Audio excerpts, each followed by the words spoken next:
diyaaradan oo laga leeyahay dalka Azerbaijan ayaa ku soo dhacday dalka Kazakhstan.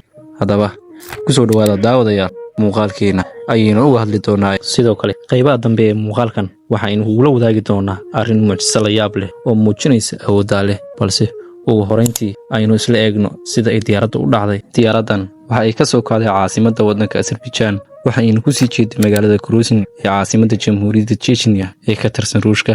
Diyaaradan waxa ay siday 72 qof. Sidoo kale waxa la xaqiijiyay inay ku dhinteen 44 qof.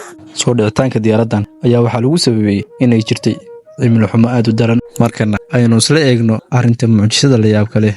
Nin Muslim ah oo kamid ahaa rakaabkii saarnaa diyaaradda ayaa markii uu arkay in ay xaaladdu caadi ahayn oo ay diyaaraddu dhici rabto. Qof walbana wixii afkiisa soo oo sheegayo haddii ay ahaa lahayd inuu khayliyo ama inuu wax kala sameeyo. Ninkan ayaa wuxuu ku adkaystay inuu Ilaahay baryo, wuxuuna ku celcelinayay ninkan Allahu Akbar, Allahu Akbar.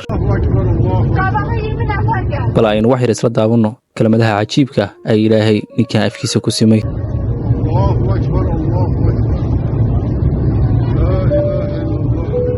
ninkani mar kale ayuu ka soo muuqday kaamirada asagoo Ilaahay ku mahadinaya kana soo badbaada diyaaraddii.